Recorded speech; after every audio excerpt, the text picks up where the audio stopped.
Un hombre de Dios, evangelista, subía a orar reiteradas veces a las montañas.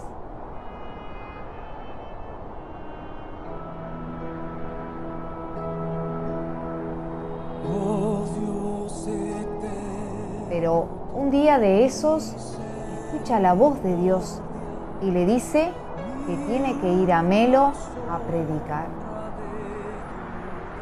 Ese hombre era Richard Jeffrey.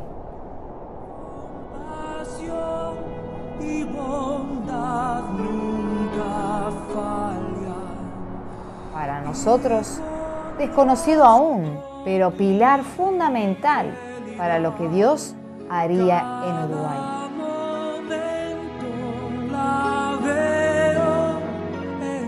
Aún sin apoyo al principio de su organización, emprende el viaje hacia este amado país del Uruguay.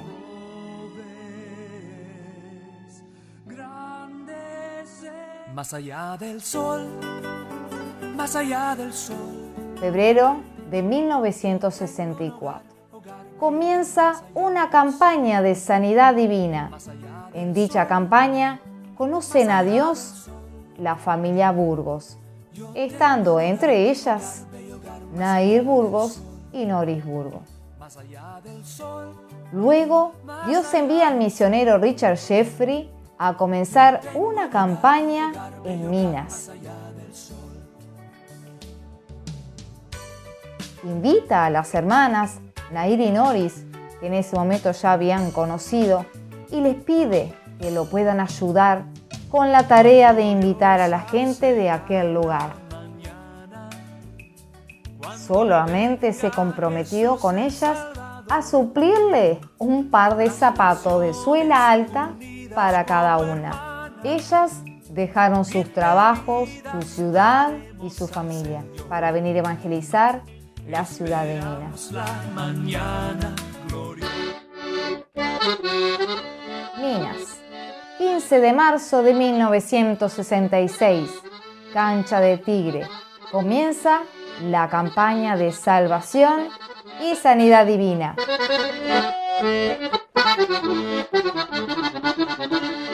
Al son de un acordeón se escuchaban canciones como Hay poder, Cristo rompe las cadenas.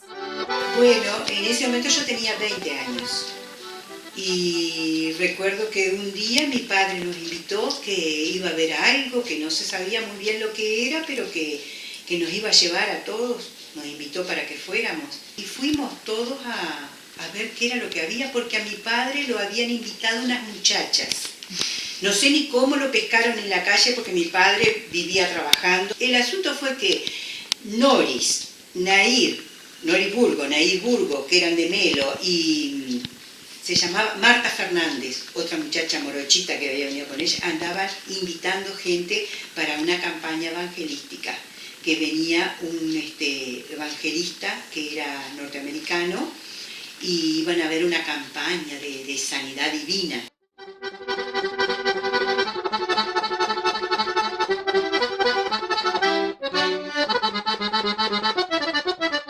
Y bueno, y fuimos y ahí había un hombre, para mí en ese momento yo decía un anciano, pero en realidad que hoy me pongo a pensar y no era nada de anciano. Era un señor que tocaba el acordeón, maravilloso, una señora bajita, muy amorosa que cantaba, y después había una rubia alta, muy interesante, muy como enigmática, una rubia. Después me enteré que tenía raíces alemanas y todo eso, que traducía lo que el hombre enseñaba, lo que el hombre hablaba.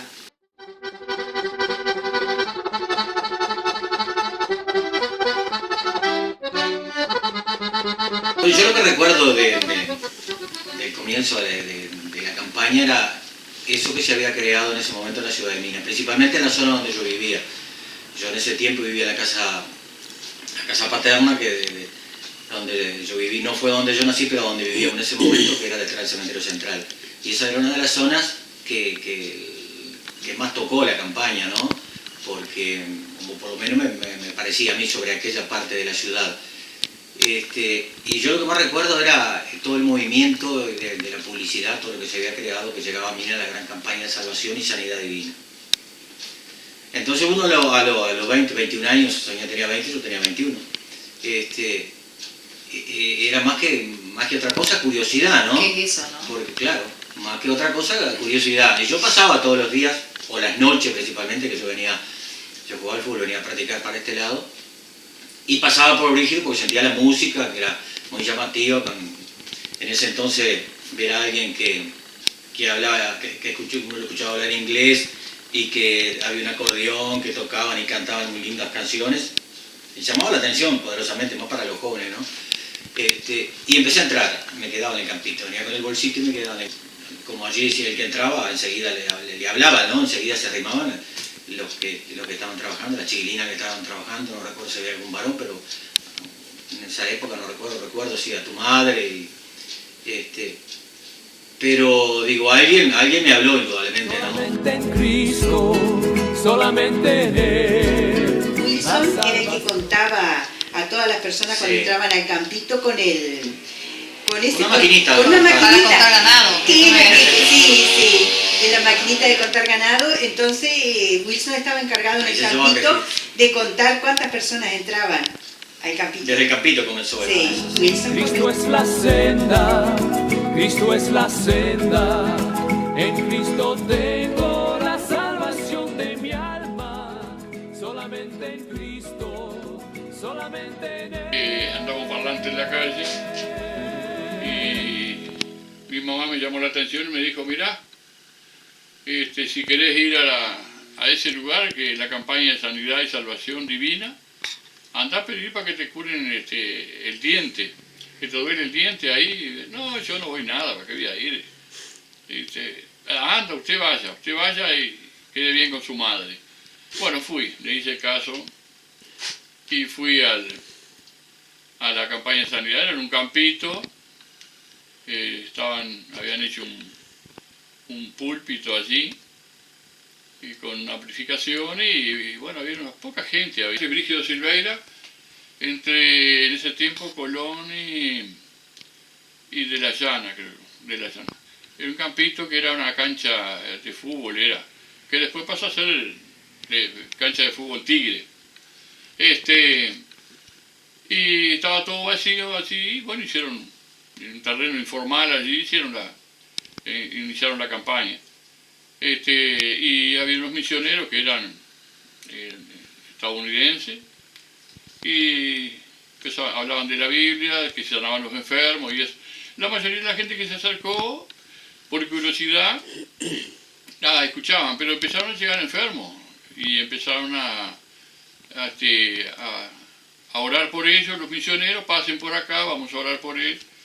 Y vinieron todo tipo de enfermos, gente con muchos problemas físicos, y como se sanaban los sordos, los ciegos, y a los mudos también, la gente, a los paralíticos, la gente empezó a llevar en la creencia de que iba a haber milagros y todas esas cosas. Empezaron a haber milagros.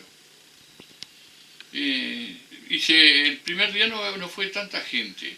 Y entre uno de los milagros que más resaltó fue un policía, un tal Calvetti en ese momento, que escuchó lo que decía el misionero: aquí sanamos el cáncer, el que cree en Dios se va sanado de acá.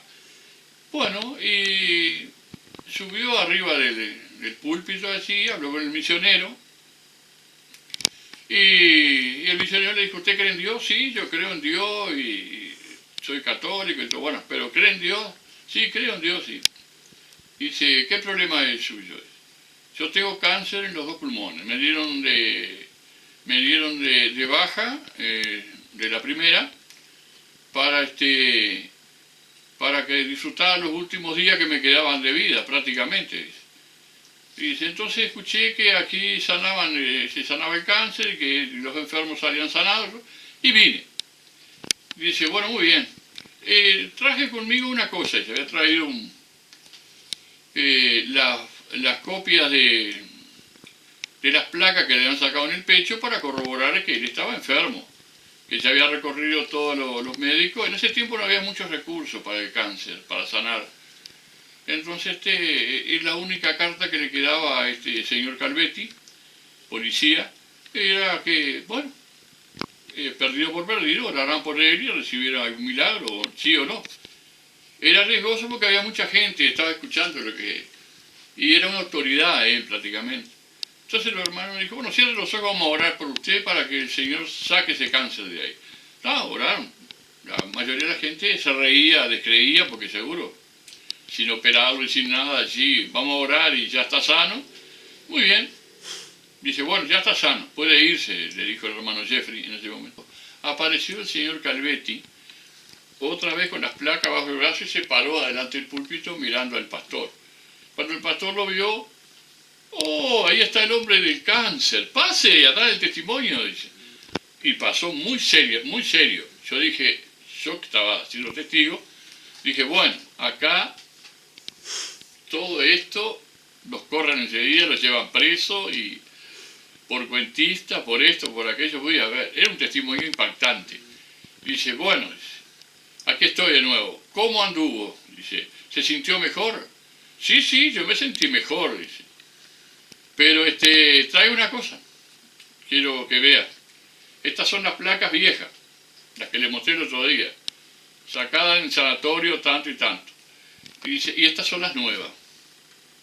Miró el hermano Jeffrey, miró, sí, esta se nota acá que tiene, está oscura, esto que el otro, está el cáncer. Y estas otras, ¿cuándo las sacó usted? Las saqué hoy mismo, dice. En el sanatorio también. Dice, aparentemente se habrán equivocado o no, pero ahí da que no tengo nada. Pero yo no me quedé con la duda de si tenía o no tenía, si las placas estaban bien o no, las últimas que me hice. Y me hice otra placa más, acá estoy, en otro lugar, no en el mismo. Y no aparece nada, fue aquello, un gloria a Dios, aleluya, un testimonio, que también a raíz de eso, llegaron a ver, ya en ese campito habían los primeros 20 personas. Después de ese testimonio, vinieron como 200 personas. Después otros testimonios más, innumerables contarlo, pero en ese momento era Nair Burgos, ¿no? Y después Nori, la hermana de ella, también. Fue lo que yo conocí en ese momento. Y muy eficiente porque gracias también a que Nair, sin saber yo, oró por mí, porque mamá en ese momento le pidió, sin que yo me enterara, a ver si se convierte al Señor, dice, mi hijo, dice,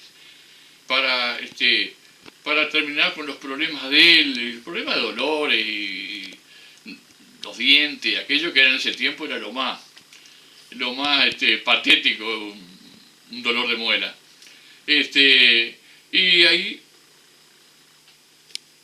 creo que a partir de ahí me entró un entusiasmo, una necesidad de estar en contacto, de escuchar la palabra todas las noches, que ya cuando llegaba la hora, antes de llegar la hora ya estaba en el lugar. Solamente en Cristo, solamente en Él, la salvación se encuentra en Él. Porque ya te digo, a mí lo que me cautivó fue el amor de Jesucristo.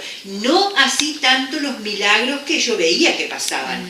El hermano Ricardo Jeffrey oraba muchísimo por los enfermos y los enfermos se sanaban. Como por ejemplo el hermano Lichi y la hermana Coca, que hasta el día de hoy, gracias a Dios, ellos han permanecido en el camino del Señor. Ellos, si bien eran un poco mayores que nosotros, pero eran completamente jóvenes también. Yo creo que no alcanzaban a 40 años, los dos, y tenían sus hijitas chiquitas. Y ellos también tuvieron una conversión, así como nosotros. Entrando el invierno de ese mismo año, se logra alquilar un local. Hay una senda que yo pude encontrar. El primer casamiento que se hizo en lo que ya era la iglesia evangélica de las Asambleas de Dios, que era en Carabajal, pasando Rodó, fue el casamiento de mi hermana, de Raquel y José Pedro. Raquel Vitancur y José Pedro Varela. Ese fue el primer casamiento. Todo, tenemos fotos, Todavía me acuerdo de ver los carteles con la palabra echó fuera a los demonios, decía uno de los carteles, lo más lindo posible, pero era un galpón, no era otra cosa que un galpón. Ellas hicieron lo que podían. De piso de hormigón el galpón. De piso de hormigón. Y ya estaba el hermano Pedro pastoreando aquí en Minas, hermano Pedro Solís. Todavía estaban los carteles Sí. con la palabra echó fuera a los demonios. Nosotros cazando, ¿no? Sol, más allá del sol, yo tengo un hogar, bello hogar más allá. Fuimos a un lugar con la hermana Noris a orar, aquí en el barrio, fue cerca, 1 cuadra y media más o menos. Vinieron a buscarnos una señora y dice, mi padre está moribundo, nosotros somos creyentes. Y ya estuvo el cura y le dio la extramunción. Queremos que vayan a orar. Bueno, no hay nadie, estamos yo y la hermana Nori está. Vinimos a la casa, estaba lleno de gente. Todos los familiares esperando por minutos que falleciera una persona de 80 años, cerca de 90 años. Y lo tenían con oxígeno, ya estaba en lo último. El cura se retira, entramos nosotros con la hermana Noris. Y con la Biblia en la mano. Y bueno, estando allí, me dijo Noris, tomá nomás la rienda de lo que se vaya a hacer.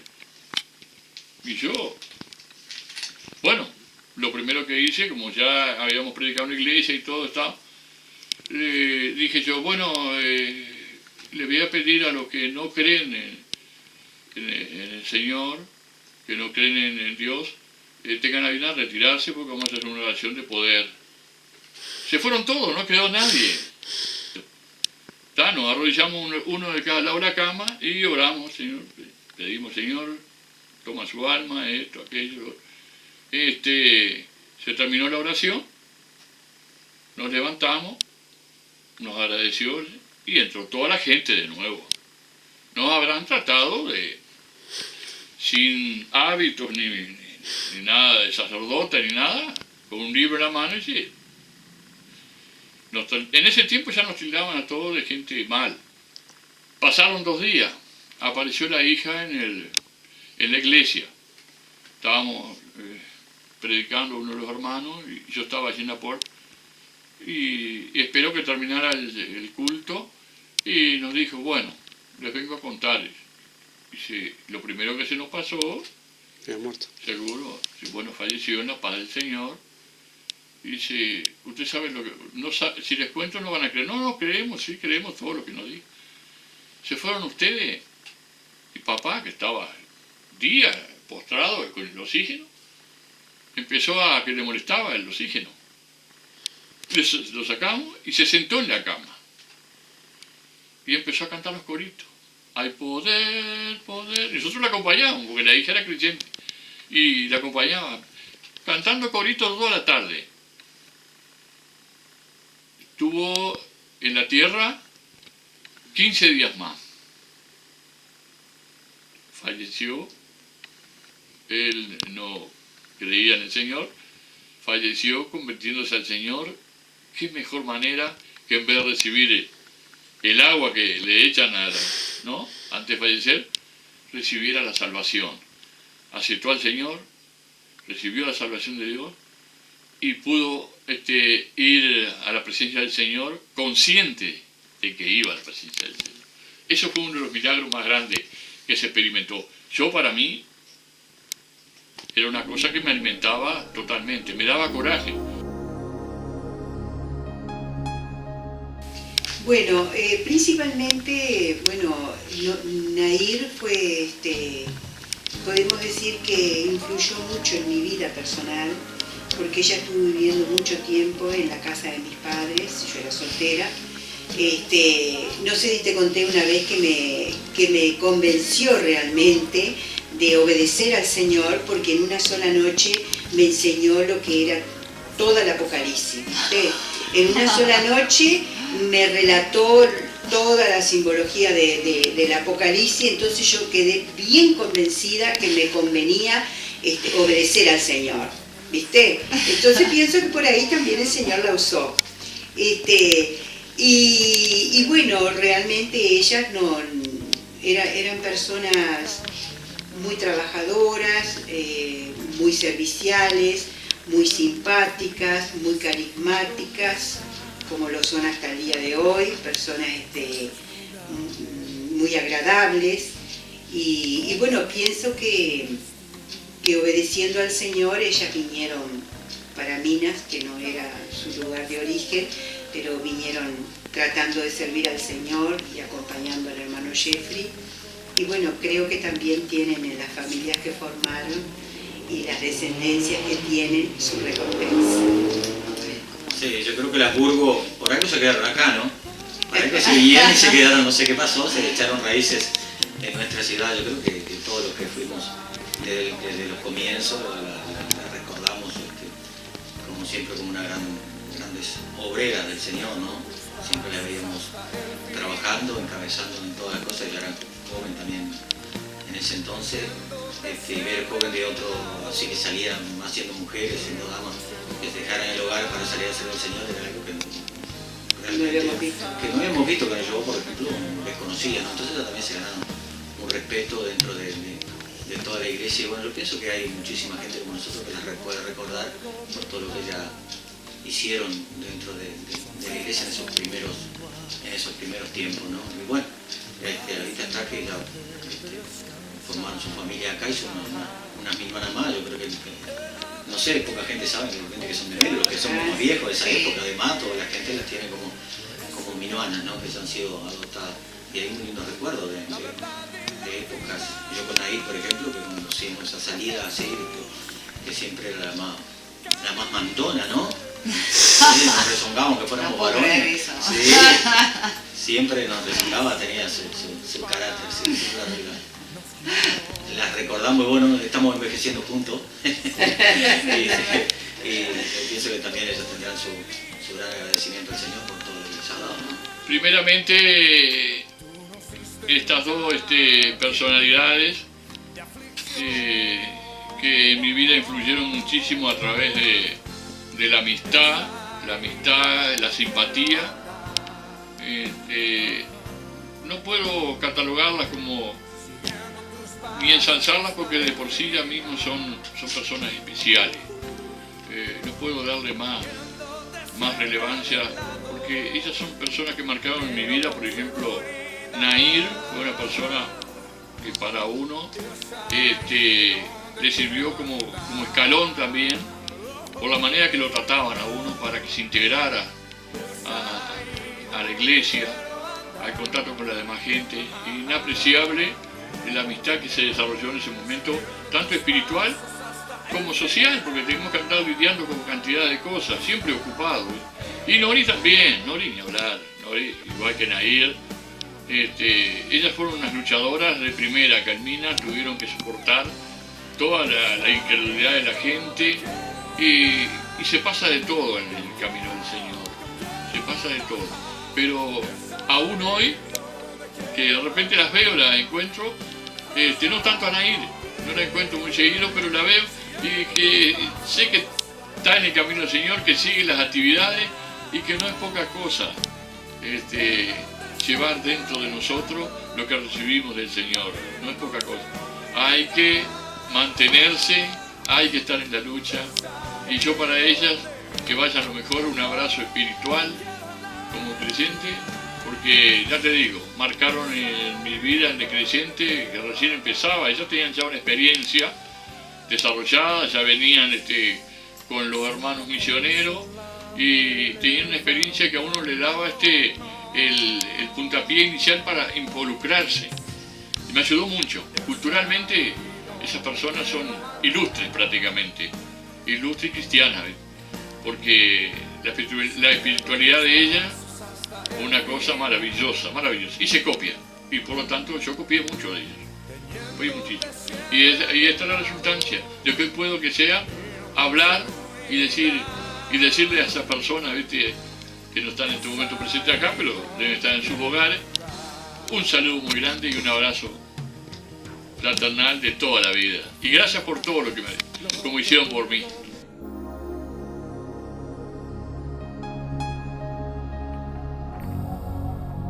Pero los maestros sabios que enseñaron a muchos a andar por el buen camino, brillarán para siempre como las estrellas del cielo. Daniel 12:13. Contigo, Señor.